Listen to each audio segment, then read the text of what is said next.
citizen of Wales. So that's why I'm going to ask this question again, and that members can have the common courtesy to allow them to be heard by the young ministers. Mr. Corbyn, now, the ministers have the right to use it without the access of the record. There is Secretary of State confirmed that under the terms that have come to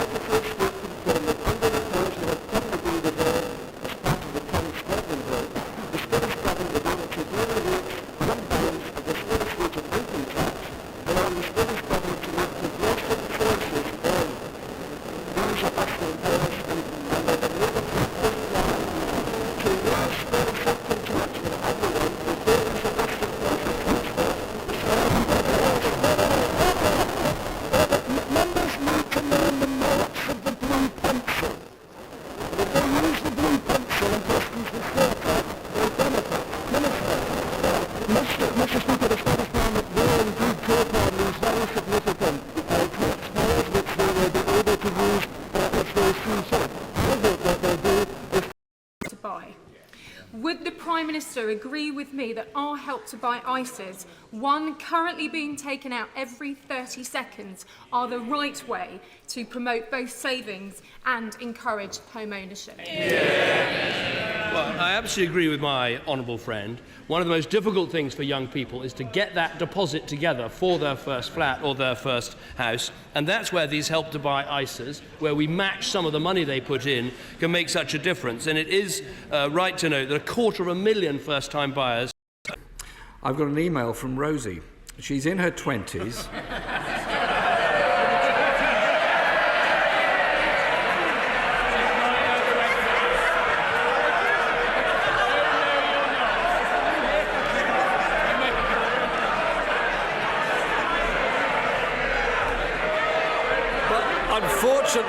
Unfortunately, Mr. Speaker, the Rosie who's written to me doesn't have the same good housing that the Chief Whip of our party does. But aspiration springs eternal. The Rosie who's written to me is in her 20s, and she says, I work incredibly hard at my job, yet I'm still having to live at home with my parents. The lack of housing options, Mr. Speaker, are forcing her to consider moving, even leaving the country. She asked the Prime Minister what action he's going to take to help young people and families suffering from unrealistic house prices and uncapped rents to get somewhere safe and secure to live. Well, first of all, let me say to the right honourable gentleman, when you get a letter from the Chief Whip, that normally spells trouble. But what I would say to Rosie, the Rosie who wrote to him, is we want to do everything we can to help young people get on the housing ladder. That's why we've got these help to save ISAs, and I hope she's looking at that. We're cutting Rosie's taxes, so this year she'll be able to earn £11,000 before she starts paying any taxes. If Rosie is a tenant in a housing association home, she'll be able to buy that home because we're introducing and extending the right to buy. And of course, with Help to Buy, she will have the opportunity to register for Help to Buy, which gives people the chance to have a smaller deposit on owning their own home. Now, if Rosie is not earning that much money but wants to be a homeowner, shared ownership can make a real difference. And in some parts of the country, you'll only need a deposit of some £1,000 or £2,000 to begin the process of becoming a homeowner. But I recognise in this Parliament, building more houses, following those schemes, we've got to deliver for Rosie. Mr. Speaker, I'm very pleased that the Prime Minister wants to help deliver decent housing for Rosie. She lives and works in London, and as the Prime Minister knows, London is very, very expensive. He talks about people getting on the housing ladder, but the reality is that home ownership has fallen under his government by 200,000. It actually rose by 1 million under the last Labour government. His record is one of actually some years of failure on housing. He said that council homes sold under right to buy would be replaced like for like. Can the Prime Minister tell us how that policy is panning out? First of all, let me start with what happened under Labour with right-to-buy sales. Because what happened was, one council home was built for every 170 council homes they sold. That is the record. Now, we have said that we will make sure that 2 homes are built for every council home in London that is sold. That is because my honourable friend, the member for Richmond Park, insisted on that in an amendment to the housing bill. Now, these take some years to build, but the money that they will be built, or the money comes back to the Treasury. Jeremy Corbyn. Mr. Speaker, the Prime Minister ought to be aware that just 1 home has been built for every 8 that have been sold under his government. People are increasingly finding it very difficult to find anywhere to live. The Chancellor's crude cuts in housing benefits for those in supported housing are putting at risk hundreds of thousands of elderly people, people with mental health conditions, war veterans and women fleeing domestic violence who need support.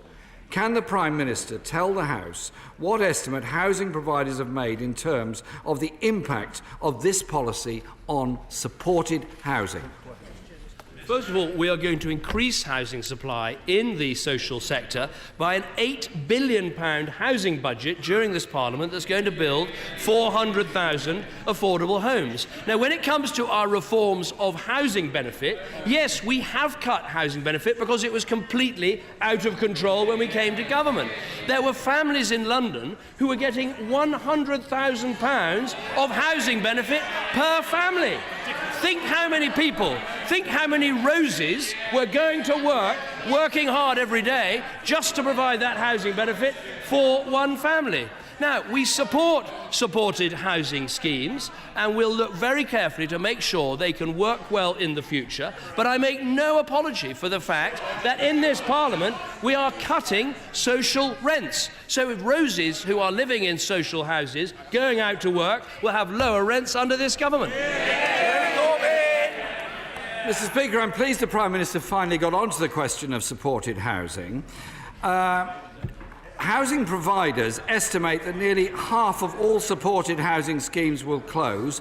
1 in 4 providers are set to close all of their provision. This is a very serious crisis. I assume the Prime Minister is not content to see the elderly, people with mental health conditions and others with nowhere to live. So can he assure the House now that the warm words he's just given on supported housing will be matched by action, and he will stop this cut which will destroy the supported housing sector?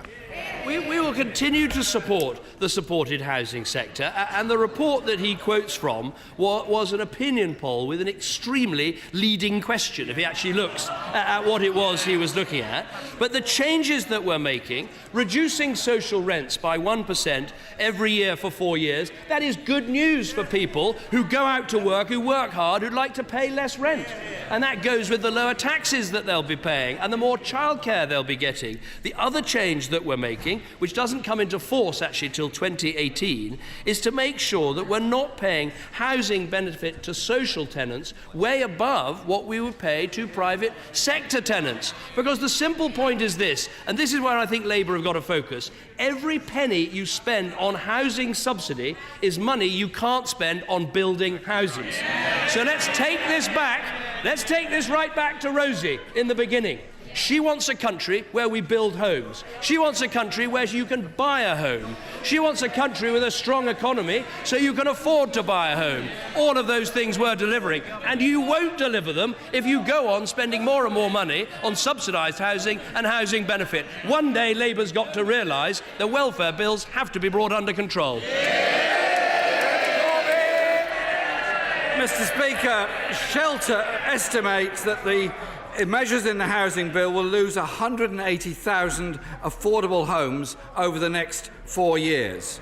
The Prime Minister is actually overseeing a very damaging housing crisis. It's pricing out people from buying. It's not providing enough social housing. Therefore, many people are forced to rely on the private rented sector. The benches behind him recently voted against an amendment put forward by my honourable friend for homes to be fit for human habitation. Labour invested £22 billion in government in bringing social homes up to decent home standard. There are now 11 million people in this country who are private renters. Does the Prime Minister know how many of those homes don't meet the decent home standard? To listen to Labour when in the last 5 years we built more council houses than they built in 30 years. Where was he? Where was he when that was going on? 13 years and an absolutely hopeless record on housing. What we're doing is an £8 billion housing budget that will provide 400,000 new affordable homes, a target to build 1 million homes during this Parliament, getting housing benefit down so we can spend money on housing, and having a strong economy that can support the housing we need. Mr. Speaker, I was asking through you, the Prime Minister, how many of the 11 million renters are living in homes that do not meet the decent home standard and therefore substandard. I'll help him. 1/3 of those in the private rented sector don't meet decent home standards. Shelter found that 6 out of 10 renters have issues such as damp, mould, leaking roofs and windows. It's simply not good enough. Millions are struggling to get the home they deserve. More families slipping into temporary accommodation, elderly threatened with eviction, homelessness rising, too few homes being built, social housing under pressure, families forced into low-standard, overpriced private rented sector, young people unable to move out of the family home and start their own lives. When is the Prime Minister going to realise there is a housing crisis in Britain? His government needs to address it now so that we do not continue with this dreadful situation in this country. Well, let me just take one of the figures that he mentions about homelessness. Homelessness is less than half the peak today that it was under the last Labour government. Look, there's a simple point here. You can only invest in new houses. You can only restore existing houses. You can only build new houses. You can only support people into those houses if you've got a strong economy. Now, we inherited mass unemployment, an economy that had completely collapsed, a banking crisis, and now we've got zero inflation, wages growing, unemployment at 5%, an economy growing, and people able, for the first time, to look to their future and see they can buy and own a house in our country.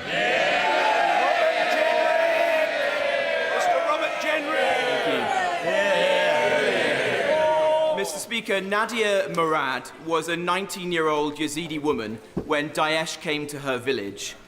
They killed most of her family, they tortured her, they raped her, and they made her their slave. Mr. Speaker, Nadia's story is the same as thousands of Yazidi women, except thousands of Yazidi women are still held in captivity, and Nadia managed to escape. And in fact, Nadia is in the public gallery today.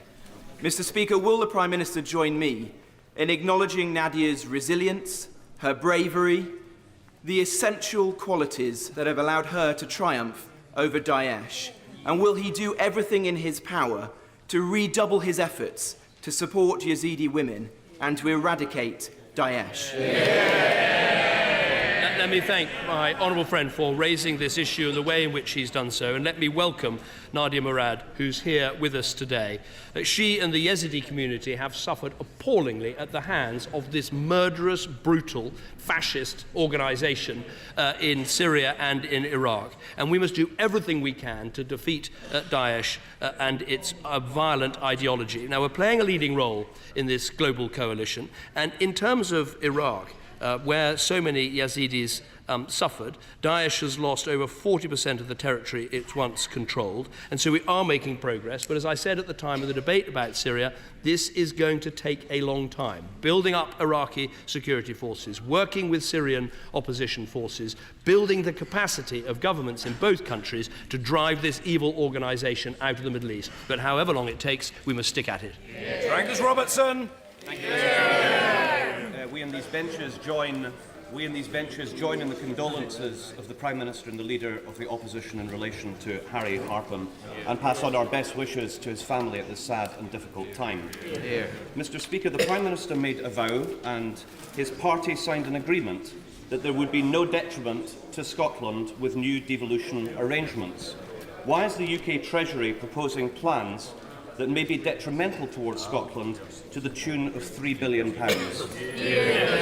Well, first of all, we accept the Smith principles of no detriment, and there are two principles. First of all, no detriment to Scotland, quite rightly, at the time when this transfer is made, in terms of Scotland having these new tax-raising powers, and then no detriment to Scottish taxpayers, but also to the rest of the United Kingdom taxpayers, who we have to bear in mind as we take into account this very important negotiation. Now, I've had good conversations with the First Minister. Negotiations are underway. I want us to successfully complete this very important piece of devolution in a fair and reasonable way, and these negotiations should continue. But let me remind the Right Honourable Gentleman, if we had had full fiscal devolution, with oil revenues having collapsed by 94%, the Right Honourable Gentleman and his party would be just weeks away from a financial calamity for Scotland.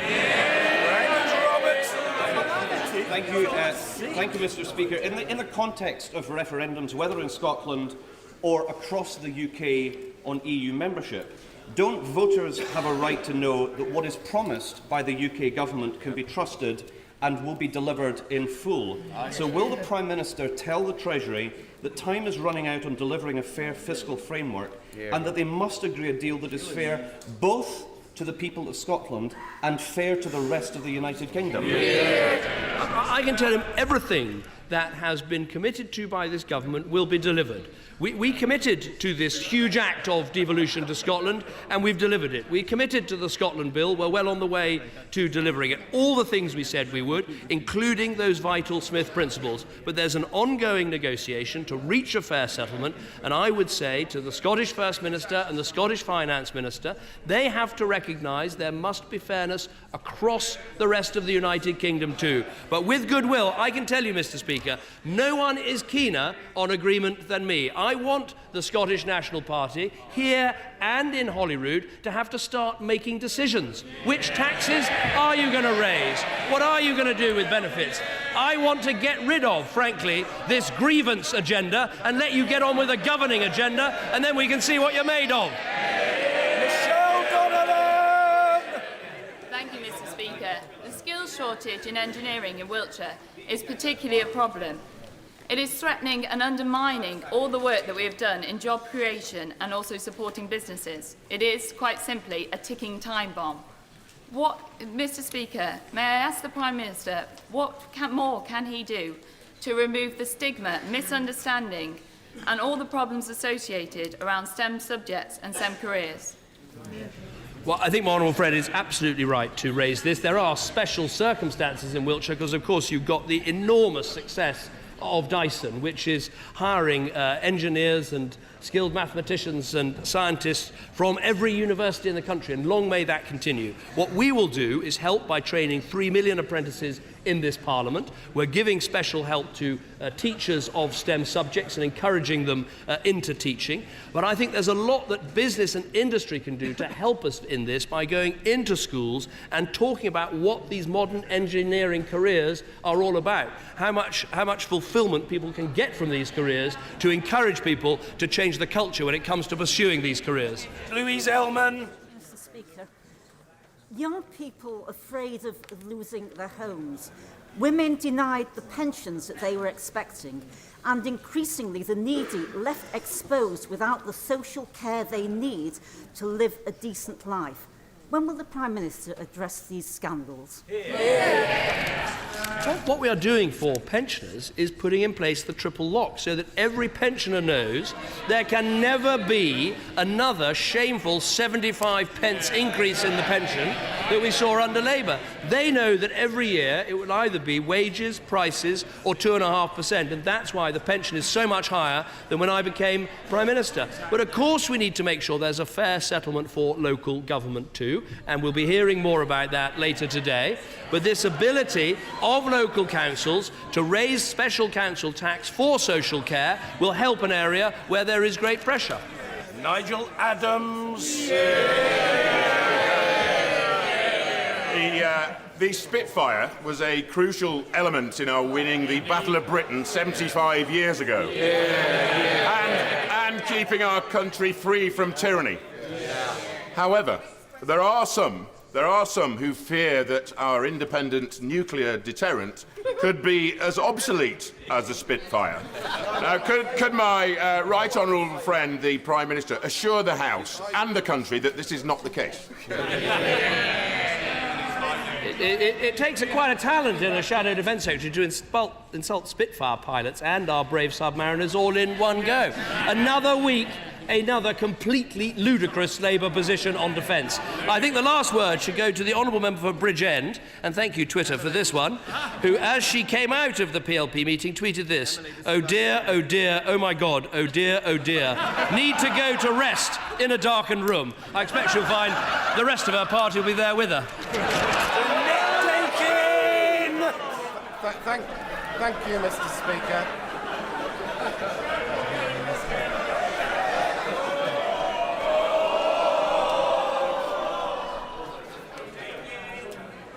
At today's Biz Select Committee, the Business Secretary confirmed that the government won't support the EU Commission in raising tariffs on dumped steel from countries like China.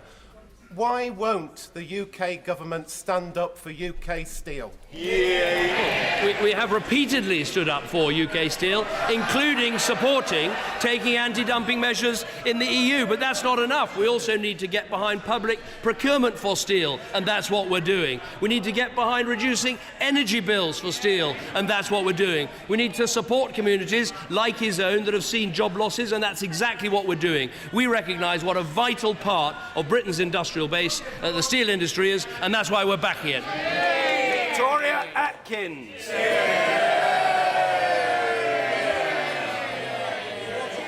Thank you, Mr. Speaker. Julian Assange is accused of rape and is on the run. Despite this, a United Nations panel nobody has ever heard of declared last week that he has been arbitrarily detained and somehow deserving of compensation. Does my right honourable friend agree with me that this was a nonsensical decision, that Mr. Assange should hand himself over to the Swedish prosecutors, and that if anyone is deserving of compensation, it is the British taxpayer who has had to pay £12 million to police his Ecuadorian hideout? Well, my honourable friend is absolutely right. I think this was a ridiculous decision. You've got a man here with an outstanding allegation of rape against him. He barricaded himself into the Ecuadorian embassy and yet claims he was arbitrarily detained. The only person who detained himself was himself. And so what he should do is come out of that embassy and face the arrest warrant that is against him. He's being asked to stand trial in Sweden, a country with a fair reputation for justice, and he should bring to the end this whole sorry saga. Mike Weir. Thank you, Mr. Speaker. Women's age groups, including my own and Angus, have raised serious concerns that changes in housing benefit may force the closure of many refuges. Will the Prime Minister undertake to specifically exclude refuges from these changes and protect this vital service for vulnerable women and children?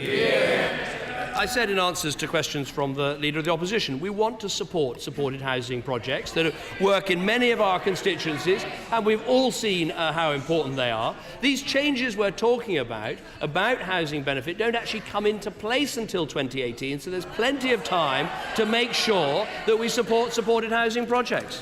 Stuart. Thank you, Mr. Speaker. Next month, Milton Keynes will host the first ever National Apprenticeship Fair. We have a strong record in expanding apprenticeships, but is there not still a need for a cultural shift in careers advice to show that high-level apprenticeships are equally valid to university places? I think my honourable friend is absolutely right that the careers advice we need to give young people is that there's a choice for every school leaver, we hope, of either a university place, because we've uncapped university places, or an apprenticeship, because we're funding 3 million of them in this Parliament. And we need to go on to explain that if you become an apprentice, that doesn't rule out doing a degree or a degree-level qualification later on during your apprenticeship. The option of earning and learning is stronger in Britain today than it's ever been before. Joanna Cherry. Thank you, Mr. Speaker. Does the Prime Minister agree that how we protect human rights in the legal systems of the United Kingdom deserves full and careful consideration? And will he give an assurance that his consultation on the repeal of the Human Rights Act will not conflict with the pre-election purdah periods in Scotland and the other devolved administration? Well, we will look very carefully at all of these issues, but I would say to the Honourable Lady and to honourable members opposite, the idea that there were no human rights in Britain before the Human Rights Act is an absolutely ludicrous notion. This House has been a great bastion and defender of human rights, but we'll look very carefully at the timing of any of the announcements that we make. Stuart Andrew!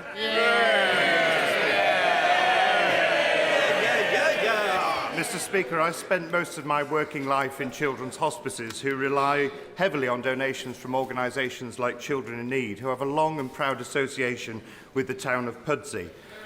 Last week, Children in Need's most famous celebrity sadly passed away. Would my right honourable friend join me and the people of Pudsey in paying tribute to Sir Terry Wogan, who did so much to inspire millions of pounds to be donated to these causes? I'm certainly very happy to do that, and the honourable member representing his constituency, where Pudsey has such a connection with Children in Need, is absolutely right to raise this. I think Terry Wogan was one of the great icons of this country. I think, like many people in this House, you sort of felt almost you grew up with him, listening to him on the radio, in the car, or presenting Blankety Blank, or all the many other things he did. Perhaps many people's favourite was the Eurovision Song Contest, which every year he brought such great humour to. You didn't have to be a tog to be an enormous fan. I think we were all fans, and he'll be hugely missed, and his work with Children in Need was particularly special. John Nicholson! Mr. Speaker, sir, on Monday I attended the Work and Pensions Tribunal appeal hearing for my constituent, Mrs. Jackie Millen, a brave, inspiring woman who has dwarfism. Despite being unable to climb staircases except on all fours, she was awarded 0 disability points by her assessor. Can I ask the Prime Minister whether he has, as a constituency MP, himself attended any tribunal hearings, and if so, whether he found the process fair, dignified and compassionate? Well, I'm very happy to look into the specific case that he raises. As a constituency MP, of course I have people coming to my surgery with inquiries either about employment and support allowance or indeed about disability living allowance. And also I've got the experience, having had a disabled son, of filling out all the forms myself and looking forward to the new system, which I think with a proper medical check will work out better. So I have listened to these arguments, but we have to have a system of adjudication that is independent of politicians. And a Milling. Thank you, Mr. Speaker. Growing up nearby, I always knew that I was nearly home when I saw the iconic cooling towers of the Rugeley power stations on the horizon. On Monday, the owners of the remaining power station announced its likely closure this summer. Will my right honourable friend ask the Secretary of State to meet with me and discuss further the government support that can be provided to the 150 workers and the provisions that can be made to ensure the site is redeveloped as quickly as possible? I will certainly arrange for that meeting to take place, and we should thank everyone who's worked at power stations that then come to the end of their lives for the work that they've done to give us electricity, to keep the lights on, to keep our economy moving. But I think she's absolutely right. As coal-fired power stations come to the end of their lives, we must make sure that proper redevelopment takes place so we provide jobs for constituents like hers. Effort. Thank you, Mr. Speaker. The Football Supporters Federation is considering calling on fans to hold mass walkouts in order to get their voices heard about the issue of ticket prices. Will the Prime Minister act to give fans a place at the table in club boardrooms in order that their voices can be heard when issues such as ticket prices are being discussed? I will look very carefully at the suggestion the honourable gentleman makes, because I think there is a problem here where some teams and some clubs put up prices very rapidly every year, even though so much of the money for football actually comes through the sponsorship and the equipment and other sources. So I'll look very carefully at what he says. Dr. Julian Lewis. The vital debate and vote on the Trident successor submarine should have been held in the last Parliament, but was blocked by the Liberal Democrats. Given the fun that the Prime Minister had a few moments ago at the Labour Party's expense over Trident's successor, it must be tempting for him to put off the vote until Labour's conference in October. May I urge him, however, to do the statesmanlike thing and hold that vote as soon as possible, because everyone is ready for it and everyone is expecting it.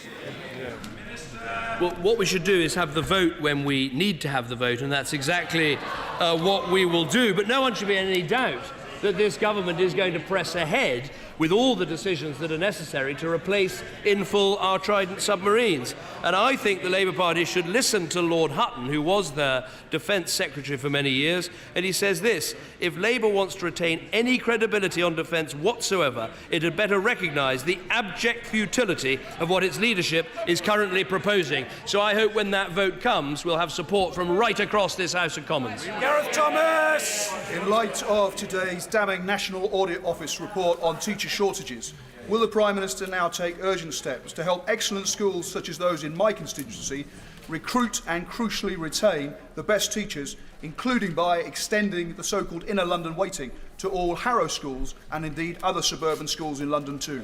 Well, obviously we'll look carefully at this report. There are 13,100 more teachers in our schools than when I became Prime Minister. Our teachers are better qualified than ever before. And actually we've got, well, people are shouting out about increased pupil numbers, but they might be interested to know that we've got 47,500 fewer pupils in overcrowded schools than in 2010, because we put the investment in where it's needed. But where I agree with the honourable gentleman is we do need schemes like Teach First, like our National Leadership Programme, that are getting some of the best teachers into the schools where they're most needed. Mitchell!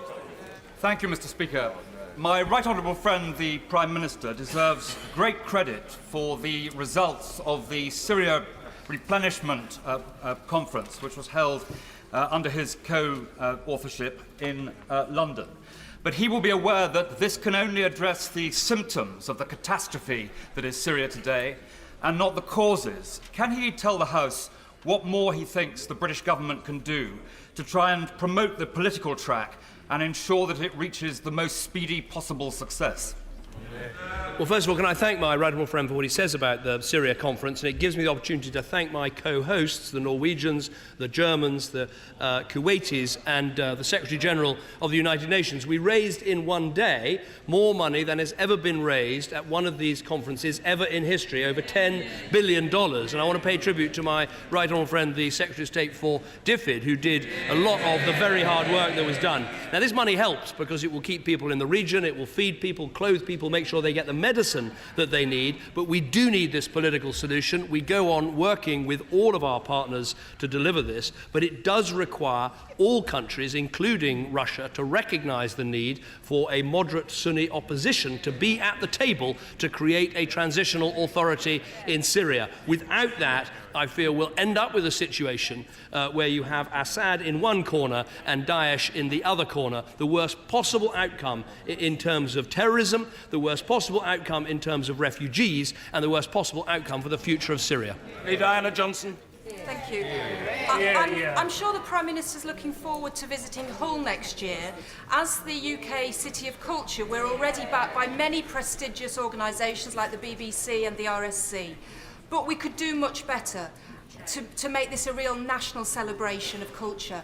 Will the Prime Minister join with me in urging the many London-based national arts organisations to actually do their bit and contribute to the success of Hull 2017? I think the Honourable Lady makes a very important point, which is our national cultural institutions have immense amount of works and prestige that they can bring out to regional galleries and regional centres when there's a City of Culture event, or frankly, more broadly. And I do talk to them about that. I will be looking forward to visiting Hull. I know my honourable friends, as the City of Wilberforce, you'll all want to be joining me in the City of Hull. It's a city of poets. Andrew Marvell, home to Philip Larkin for many years, and of course Stevie Smith. And sometimes one might want to contemplate what it looks like, not waving but drowning. Order. Before large numbers of honourable members file out of the chamber, I remind them that the election for the chair of the Environmental Audit Committee is now taking place in Committee Room 16. Voting will continue until 1:30 p.m. Also, voting on a deferred division is taking place in the No lobby. This will continue until 2 p.m. Order.